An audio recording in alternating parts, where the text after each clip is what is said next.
আসসালামু আলাইকুম রহমতুল্লাহ। আশা করি সবাই ভালো আছেন। দোকানে আমরা মাঝে মধ্যে চা খাই এবং সেটা বাইরে থেকে আনিয়ে খাই। এই যে দেখতেছেন শাওন মামা সে নিয়ে আসছে এবং আমরা আমাদের দোকানে বসে এগুলো ভাগযোগ করে খাই।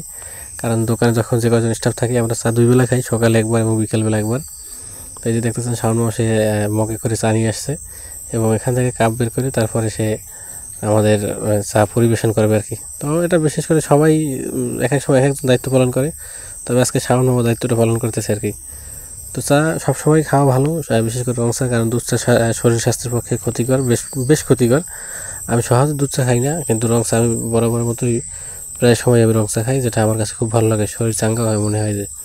অর্থাৎ কেমন যেন রং চাটা না খাইলে ভালো লাগে না। তবে আগে অভ্যাসটা ছিল না, কিন্তু ইদানিং এই এই মেলায় এসে আপনার এই চা যেহেতু আমাদের মহাজনের পক্ষ থেকে সকাল বিকেল খাওয়ানো হয়, যার কারণে খাইতে খুব ভালো লাগে। আর খাইতে খাইতে একটা অভ্যাস হয়ে গেছে আর কি।